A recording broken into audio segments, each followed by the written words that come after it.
오늘 말씀은 열매로 그들을 알리라는 제목으로 함께 말씀 살펴보도록 하겠습니다.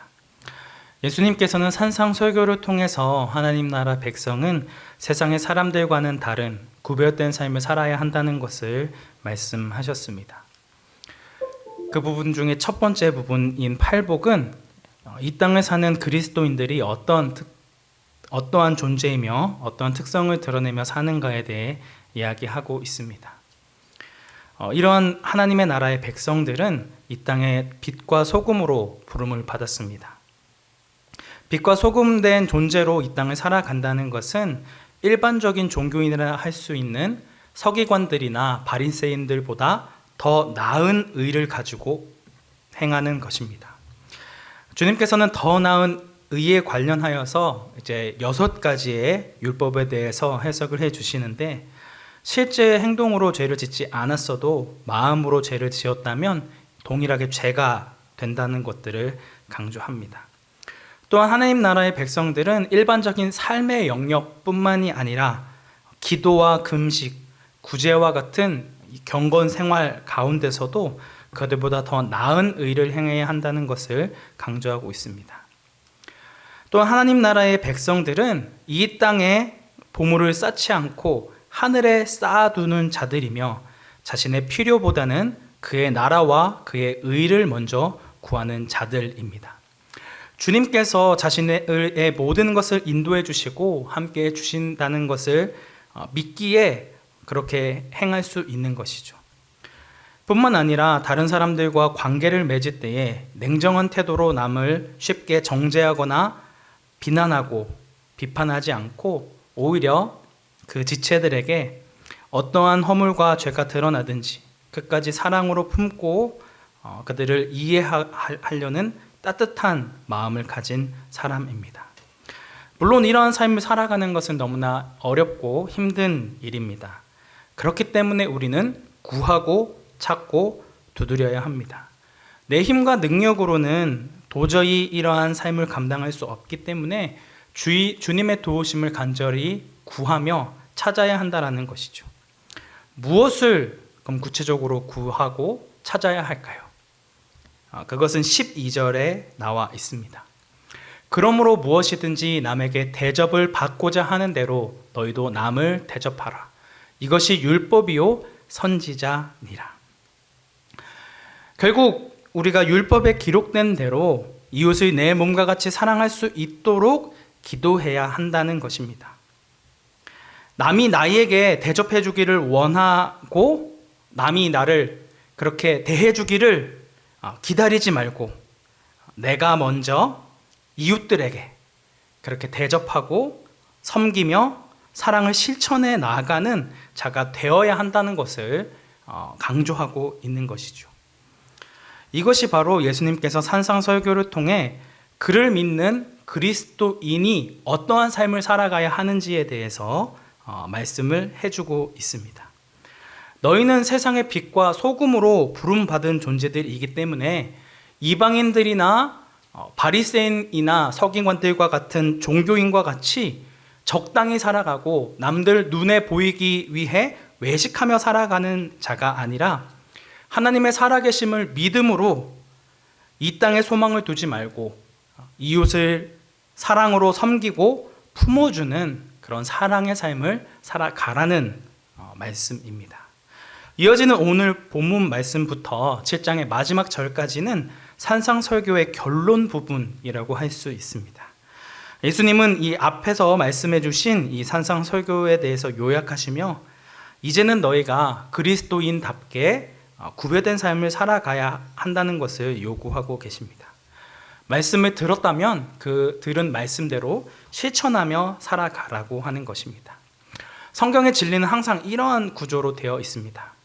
앞부분은 기독교의 중요한 교리에 대해서 이야기를 하고 있고 뒷부분에서는 그러면 그 말씀대로 우리가 어떻게 적용하고 살아가야 하는지에 대해서 실제적인 삶을 다룬다라고 하는 것이죠. 예를 들어서 로마서 1장부터 11장까지가 교리의 내용이라면 12장부터 16장은 적용에 대한 부분을 이야기합니다. 에베소서의 경우에도 마찬가지로 1장부터 3장까지는 하나님께서 우리에게 행하신 그 놀라운 은혜가 무엇인지에 대해서 서술을 한 이후 4장부터 6장까지의 내용에서 적용에 대해서 다루고 있는 부분이라 할 수 있는 것이죠. 오늘 우리가 살펴볼 이 산상설교의 이 짧은 이야기 가운데도 이러한 구조가 담겨져 있다라고 보시면 됩니다. 그렇다면 우리는 어떠한 방식으로 산상설교의 말씀을 우리의 삶 가운데 적용하고 담아낼 수 있을까요? 13절 말씀에서는 좁은 문으로 들어가라고 말씀하고 있는데요. 우리 13절부터 14절까지 말씀 함께 합독하도록 하겠습니다. 좁은 문으로 들어가라. 멸망으로 인도하는 문은 크고 그 길이 넓어 그리로 들어가는 자가 많고 생명으로 인도하는 문은 좁고 길이 협착하여 찾는 자가 적음이라. 아멘. 우리 앞에는 두 개의 길이 있습니다. 그리고 문이 있습니다. 대부분의 사람들은 이 세상과 하나님 사이에서 갈등을 하고 양쪽 모두를 다 놓치고 싶어 하지 않습니다. 양다리를 걸치고 있다는 것이죠. 말씀을 듣기는 하지만 어느 한쪽으로, 세상과 하나님 사이에 어느 한편으로도 기울이지 않고 애매하게 서 있습니다. 하지만 예수님께서는 너희가 둘 중에 하나의 길을 선택하여 이에 헌신하라고 요구하고 계십니다. 제3의 길이나 회색 지대는 없다라는 것입니다. 좁은 길이냐, 넓은 길이냐, 좁은 문으로 들어갈 것이냐, 넓은 문으로 들어갈 것이냐, 둘 중에 하나를 선택하라는 것입니다. 사실 오늘 본문인 13절부터 마지막 절까지는 모든 것이 다 선택에 대한 문제입니다. 둘 중 하나를 선택해라고 하는 것이죠.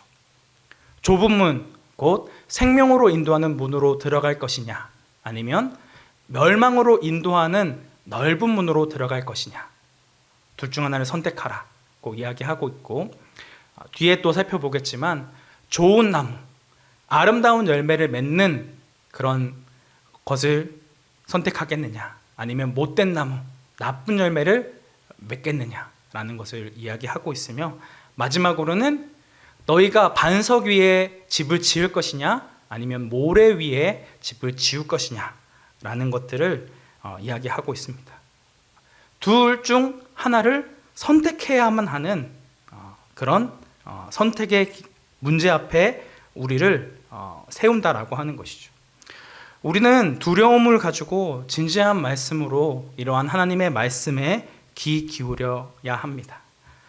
둘 중 하나를 선택하기를 꺼려하고 어느 한편을 택하여서 헌신하는 것을 편협한 일이며 광신적이라고 몰아가는 오늘날의 시대 정신과 정반대로 우리는 분명한 우리의 나아갈 길을 선택해야 한다는 것을 말씀하고 있는 것입니다.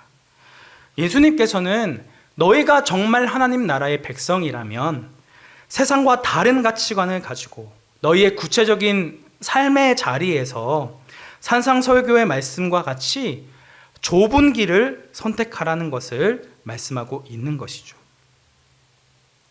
하나님 백성들은 일반적인 사람들이 나아가는 그런 길을 거절하고 대부분의 사람들이 원하는 그 길이 아닌 하나님께서 나에게 말씀하시는 길을 선택하고 그 길을 걸어야 한다라고 하는 것입니다. 왜 우리가 예수 그리스도를 믿는 삶이 좁은 길을 걷는 것 같이 여겨지게 될까요?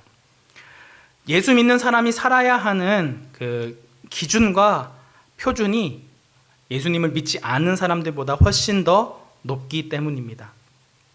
계속해서 말씀을 복습했듯이 산상설교는 예수님을 따르고자 하는 그리스도인들에게 요구하는 예수님의 명령입니다. 외적인 행동만이 아니라 내면적인 마음의 동기까지 하나님의 말씀을 따라야 한다는 것이죠. 아무리 겉으로 깨끗한 척 위선적인 삶을 살아간다 할지라도 마음속으로 누군가를 미워하고 시기하고 질투하면 살인한 죄를 저지르게 되는 것이죠. 이것이 예수님 당시 가장 종교적이고 도덕적인 삶을 살았다고 평가되었던 서기관과 바리새인의 윤리를 뛰어넘는 더 나은 의의 삶을 보여주고 있는 것입니다. 왜 예수 믿는 사람들에게는 더 높은 윤리적인 기준이 적용되어집니까? 그것은 우리가 하나님의 자녀이기 때문입니다. 왕의 자녀들은 노예의 자녀보다 훨씬 높은 기준을 요구하게 되죠. 마찬가지로 어른들에게는 아이들보다 더 높은 삶의 길을 요구하고 전문가들에게는 일반인들보다 더 높은 기준을 요구하는 것과 마찬가지입니다. 결국 예수 그리스도를 믿는 삶은 그저 예수님이 나의 구원자라는 것들을 인정하는 것뿐만이 아니라 예수님께서 걸어 나아가신 그 십자가의 길, 자기를 부인하고 하나님의 말씀에 따라 살아갔던 그 예수님의 삶을 그대로 걸어 나아가는 것이며 예수님을 닮아가는 삶을 살아가는 것입니다. 우리는 세상 사람들이 당연하게 여기고 그들이 살아가는 기준에 맞춰서 살아가는 자들이 아니라 하나님의 영원 불변하신 말씀을 따라 살아가는 구별된 삶을 살아가고 그것을 선택해야 한다는 것입니다. 하지만 오늘 본문에서도 나와 있듯이 그 길이 그냥 편안한 길, 어느 누구나 갈 수 있는 길이라고 이야기하는 것이 아니라 그 길이 좁고 길이 협착하여 찾는 이가 적다라고 말씀하고 있습니다. 이처럼 우리의 죄악된 본성이나 욕망을 가지고 통과할 수 있는 길, 그냥 지금 살아가는 것처럼 저절로 그냥 예수 그리스도를 믿기만 하면 갈 수 있는 길이 아니라는 것을 이야기하고 있는 것입니다. 자신의 자아를 깨트려 몸을 쳐 복종하며 반복되어지는 훈련과 매번 겪는 여러 가지의 시행착오를 통해 끊임없이 주님 앞에 결단하며 포기하지 않고 주님의 은혜를 구할 때에 살아갈 수 있는 삶이라고 하는 것입니다. 세상은 우리가 이렇게 믿음의 길을 걸어 나아가는 것을 그냥 두고 보지 않습니다. 사탄 마귀가 우리를 끊임없이 유혹하고 넘어뜨리려고 우는 사자와 같이 울부짖으며 우리를 위협한다라고 하는 것입니다. 그래서 내가 그냥 이때까지 살았던 삶에서 돌이켜 하나님의 말씀대로 살아가고자 결단할 때에 생각지도 못한 어려움들이 힘든 이런 고난들이 찾아오게 된다라고 하는 것입니다. 이것은 우리의 평생토록 치러야 할 영적인 전쟁의 길이라고 하는 것이죠. 오히려 예수님을 믿기 이전보다 예수 그리스도를 믿은 이후에 더 많은 갈등과 고통을 당합니다. 이전 같았으면 아무렇지 않게 여기고 지나갔을 그 죄의 문제도 이제 고통스럽게 여겨집니다. 내가 이렇게 살아가면 안 되는데, 예수님의 말씀을 따라 살아가야 하는데 라고 하면서 더 많은 갈등과 고통을 당하게 되는 것이죠. 지금까지 살아온 대로 편안하게 살아왔던 옛 자아를 내려놓고 끊임없이 싸워야 하기 때문에 필연적으로 우리는 고난과 고통이 따를 수밖에 없고 더 힘든 길을 걸어가야 한다라고 하는 것이죠. 반면 대부분의 세상 사람들이 걷는 넓은 길은 내려놓고 포기할 것이 사실 없습니다. 본문에서 나와 있는 것처럼 그 넓은 길은 넓고 들어가는 자가 많다라고 하는 것입니다. 자기 마음대로 자신의 정욕과 탐심이 이끄는 대로 그냥 살아가면 됩니다. 원래 내 성격과 내 기질이 이런데 어쩔 거냐라고 이야기하며 남이 뭐라 하든지 그저 내 할 일만 하면 그만입니다. 하나님의 말씀을 따르기 위해 자기의 자아를 복종하고 하나님의 은혜를 구하며 훈련할 필요가 없습니다. 여기에는 어떠한 노력이나 수고를 할 필요가 없다라고 하는 것이죠. 하지만 그 결과는 멸망이 기다리고 있다라는 것을 잊어서는 안 됩니다. 옛사람과 새사람의 결정적인 차이는 무엇일까요? 옛사람이 때는 누구보다 자기를 높이고 자기를 자랑하고 빛내기를 좋아했습니다. 원래 우리의 죄된 본성이 저절로 자기 자신을 위하게 되어 있습니다. 하지만 예수님을 믿는 하나님의 백성은 더 이상 자기 자신을 위해 살아가지 않죠. 우리가 살펴본 산상설교에서 예수님께서는 자기 사랑으로 가득한 우리에게 이렇게 말씀하셨습니다. 너 자신을 위해 사용하던 시간과 물질과 모든 에너지를 이제는 하나님과 이웃을 위해 사용하라. 하지만 오늘 우리가 살아가는 이 사회를 보십시오. 서로를 배려하지 않습니다. 그리고 끊임없이 상대방을 비난하고 조롱하고 배려하지 않는 그런 모습들을 보이고 있죠. 여전히 누군가를 비난하고 탓하기 좋아하고 철저히 자기중심적입니다. 이처럼 우리가 부름받은 길은 내 자신의 자아를 내려놓고 나보다 남을 더 낮게 여기고 그 이웃을 내 몸과 같이 해야 하기 때문에 좁은 길인 것입니다. 우리는 이 땅을 살아가는 동안 우리의 마음을 지키고 동시에 주님과 이웃의 유익을 위해 우리가 하고 싶은 많은 것을 내려놓아야 한다는 것입니다. 그들을 위해 내가 당연히 누릴 수 있는 그 자유와 권리를 내려놓고 그 누가 뭐라 하든지 묵묵히 그 좁고 협착한 길을 걸어 나아가는 것입니다. 넓은 문과 넓은 길은 찾는 사람도 많고 길도 가기 쉽지만 마지막 결과는 멸망에 지나지 않습니다. 반면 좁은 문과 좁은 길은 좁고 협착하여 찾는 이가 적고 길을 가기도 어렵지만 마지막에는 생명이 우리를 기다리고 있습니다. 오늘 우리는 예수님께서 말씀하신 대로 좁고 협착한 길로 걸어 나아가고 계십니까? 남들이 원하는 넓은 길, 내가 편한 길, 내 본성과 내 정욕이 이끄는 그 길이 아닌 하나님의 말씀이 이끄는 길, 성령의 도움을 받아야만 갈 수 있는 이 좁고 협착한 길로 나아가시기를 바랍니다.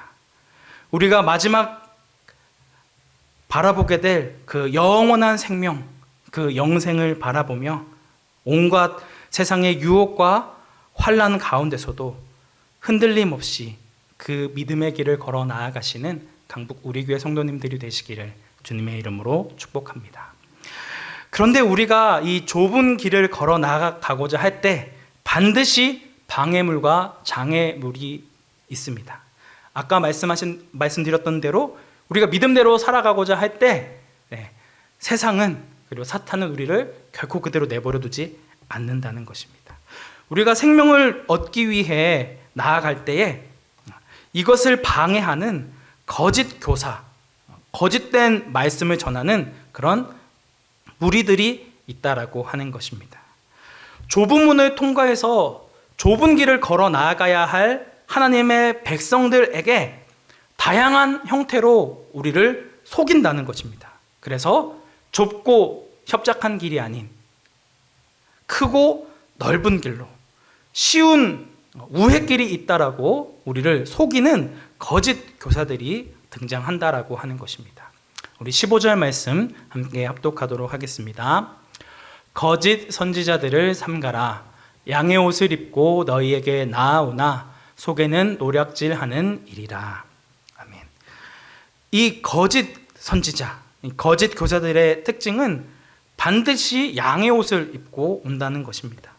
사탄도 자신을 광명한 천사로 가장했듯이 이 거짓 선지자들, 거짓 교사들 역시 양의 옷을 입고 나타나서 우리의 경계심을 허문다라고 하는 것입니다. 양을 죽이고 양의 생명을 빼앗는데 모든 관심을 쏟는 이리가 거짓으로 양을 잡아먹기 위해 양의 모습으로 양들에게 접근해 온다는 것입니다. 우리 올해 우리 말씀에도 이렇게 나와 있죠, 그죠? 예수님께서 온 것은 양으로 생명을 얻게 하기 위해서 오셨는데 많은 거짓 선지자들이 이렇게 거짓된 모습으로 우리에게 접근한다라고 하는 것입니다. 오늘날 사회 가운데 수많은 이단들이 난무하고 있는데 우리가 어떻게 그들을 분별하고 가려낼 수 있을까요? 16절 말씀입니다. 그들의 열매로 그들을 알지니 가시나무에서 포도를 또는 엉겅퀴에서 무화과를 따겠느냐. 그가 거짓 선지자인지 아니면 하나님의 말씀을 바르게 증거하는 참된 선지자인지는 그들의 열매로 분별할 수 있다는 것입니다. 포도나무가 포도나무라는 것을 어떻게 알 수 있죠? 열매가 맺히는 것을 보고 알 수 있습니다. 물론 시골에서 자라난 사람들 그리고 성도님들은 그 열매가 없어도 한눈에 포도나무잖아 라고 알아볼 수 있지만 저같이 도시에서 자란 오늘날 저 나의 또래 사람들은 나무만 봐서는 이게 어떤 나무인지 잘 구별하고 구분하기가 어렵습니다. 나무에 열매가 맺힌 포도를 보고서야 저게 포도나무구나 라는 것을 알게 된다는 것이죠. 오늘 본문의 말씀과 같이 가시나무에서 포도나무가 날 수 없고 엉겅퀴에서 무화과가 맺히지 않는 것과 마찬가지입니다. 반드시 그 나무에서는 그 열매만 나오게 된다라고 하는 것이죠. 그러면 어떻게 그 사람을 분별할 수 있느냐?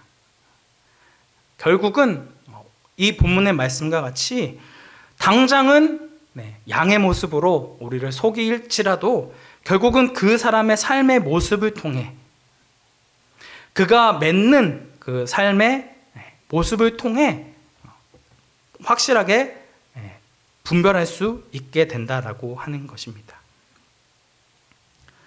17절부터 18절까지 말씀입니다. 이와 같이 좋은 나무마다 아름다운 열매를 맺고 못된 나무가 나쁜 열매를 맺나니 좋은 나무가 나쁜 열매를 맺을 수 없고 못된 나무가 아름다운 열매를 맺을 수 없느니라. 단순히 열매뿐만이 아니라 그 품질 역시 분별의 기준이 되어집니다. 좋은 나무, 똑같은 포도나무라 할지라도 좋은 나무는 좋은 품질의 포도를 맺게 되고 못된 나무는 나쁜 열매를 맺게 된다라고 하는 것이죠. 이 사람이 정말 하늘에 속해 있는 참 성도인지 아니면 이 땅에 속한 세속적인 사람인지는 그 맺는 열매와 품질로 분별할 수 있다라고 하는 것입니다. 열매는 그 나무의 속성을 그대로 드러내지요. 그래서 그 열매를 보고 그가 누군지를 분별하여 알라고 하는 것입니다. 거짓 교사들의 가장 큰 특징은 그들이 가르치는 교훈을 통해 나타납니다. 그들은 좁은 문이나 좁은 길로 가라고 가르치지 않습니다. 우리 자신의 모습을 돌아보고 우리가 정말 구원받은 자가 맞는지 우리 자신을 돌아보게 하고 때로는 불편하게 만드는 설교를 하지 않는다는 것입니다. 그들은 회중 모두가 좋아하는 설교를 하고 싶어 합니다. 사람들을 언짢게 하는 설교, 우리가 얼마나 죄된 존재인지를 파고들고 우리의 신앙을 돌아보게 하는 설교를 결코 하지 않는다라고 하는 것이죠. 그들의 소속은 하늘이 아닌 땅에 속한 자들이기 때문에 결국 그들의 가르침과 삶의 열매 역시 세속적일 수밖에 없습니다. 아닌 척하지만 결국은 세상과 돈과 명예를 사랑하며 권력을 추구한다라고 하는 것입니다. 예수님을 믿는다라고 이야기하며 세상 사람들이 원하는 그 모든 것들을 다 함께 얻을 수 있다라고 속입니다. 예수님을 믿으면서도 많은 돈, 좋은 집, 큰 차, 높은 지위를 가져야만 행복하다고 가르치고 이것을 신앙 안에서 정당하게 추구할 수 있는 것이라 가르친다라고 하는 것입니다. 결국 그들의 궁극적인 지향점은 그들의 태생에 따라 세상의 명예와 돈과 신분이라는 것이 삶을 통해 드러날 수밖에 없다라고 하는 것입니다. 또한 거짓 교사들은 그리스도인들이 겪어야 할 고난과 고통 그리고 환난에 대해 가르치지 않습니다. 사도 바울 역시 마지막 때가 다가올수록 이러한 거짓 교사들이 많이 따르게 될 것을 경고하기도 했습니다. 우리 디모데후서 4장 3절부터 4절 말씀 함께 합독하도록 하겠습니다. 때가 이르리니 사람이 바른 교훈을 받지 아니하며 귀가 가려워서 자기의 사욕을 따를 스승을 많이 두고 또 그 귀를 진리에서 돌이켜 허탄한 이야기를 따르리라. 아멘.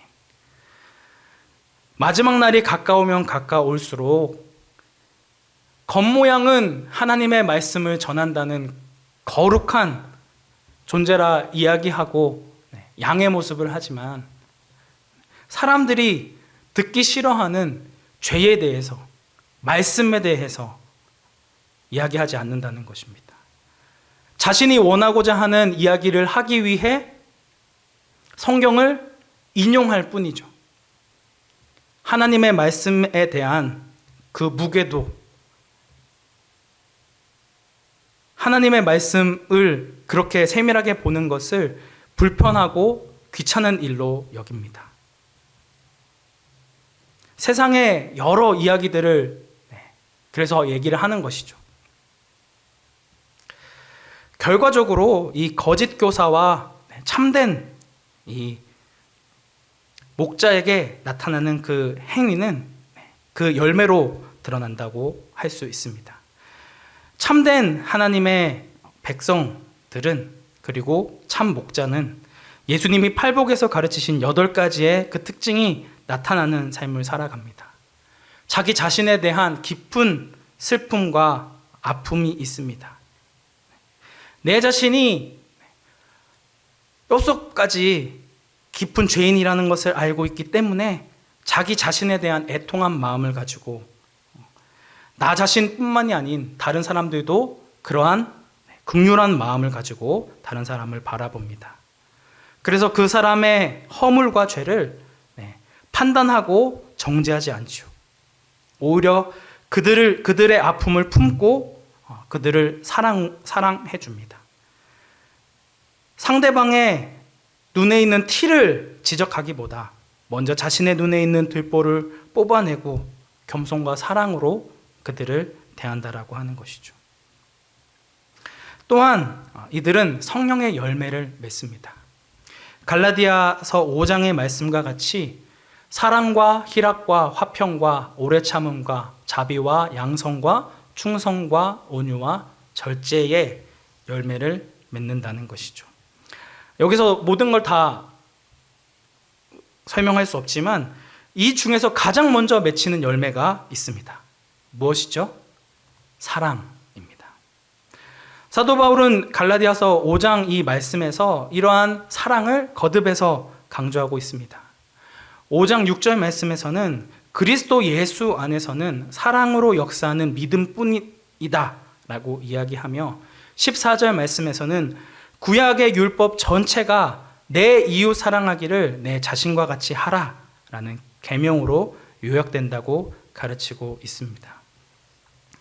그 사람이 참된 그리스도이냐, 그 사람이 참된 하나님 나라의 백성이냐를 보여주는 가장 분명한 증거가 이웃을 사랑하는 삶, 이웃을 사랑하여 드러나는 열매로 드러나게 된다라고 하는 것입니다.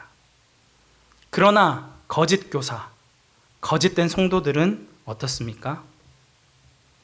그들은 자신으로 인해 기뻐합니다. 자신을 드러내고 싶어 하고 끊임없이 하나님의 뜻이 아닌 자신의 뜻과 자신이 원하는 정욕대로 살아간다라고 하는 것이죠. 이 말씀은 단순히 교육자들에게만 해당되는 말씀이 아니라 그리스도를 주로 삼는 모든 성도들에게 있어야 할 삶의 모습입니다. 오늘날 우리 안에 이웃을 사랑하는 삶의 열매가 있느냐 없느냐로 우리가 참된 하나님 나라의 백성이냐 아니면 거짓된 하나님의 백성이냐가 나뉘어지게 된다라고 하는 것이죠. 사랑하는 성도 여러분, 우리의 삶에 어떠한 열매를 맺고 계십니까? 만약 위로부터 나는 성령으로부터 나는 열매를 맺지 않는다면 오늘 말씀과 같이 아름다운 열매를 맺지 아니하는 나무마다 찍혀 불에 던져지느니라 라고 경고하고 있습니다. 결국 그들의 열매는 그들이 하나님의 참된 백성이냐 백성이 아니냐는 그들이 삶을 통해 보여지는 그 삶의 열매로, 삶의 모습으로 모든 사람에게 드러나게 되어져 있다라고 하는 것입니다. 사랑하는 성도 여러분, 우리가 정말 이 말씀을 두렵고 떨림으로 받기를 원합니다. 그냥 적당히 내가 이 땅 가운데서도 평안하게 살고 하나님 나라에서도 적당히 신앙생활 하다가 천국에 갈 수 있을 거라 생각하지 마십시오. 내 삶을 통해 이웃을 사랑하는 열매를 맺고 있는지, 성령께서 맺게 하시는 삶의 열매가 우리의 삶 가운데 있는지를 끊임없이 고민하며 바라보며 주님의 은혜를 구해야 합니다. 그 좁고 협착한 길로 나아가는 자만이 하나님의 말씀을 그저 듣고 한 귀로 듣고 한 귀로 흘려버리는 그런 자기를 속이는 자가 아니라 그 하나님의 들은 말씀을 실천하며 그 삶을 내 힘으로 살아낼 수 없기에 주님의 은혜를 구하고 찾고 두드리는 자에게 하나님의 영원한 생명, 그 영생의 문이 우리를 기다리고 있을 줄 믿습니다. 거짓된 삶의 열매가 가득한 이 세상 가운데 예수님과 이 세상을 동시에 가질 수 있다라고 선언하는 수많은 거짓 교사들이 가득한 이 세상 가운데서도 온전히 하나님의 말씀을 붙들고 그 하나님의 말씀을 따라 풍성한 삶의 열매를 맺으며 주님께서 걸어 나가신 그 십자가의 길, 그 좁고 협착한 길을 걸어 나아가시는 우리 교회 성도님들이 되시기를 주님의 이름으로 축복합니다.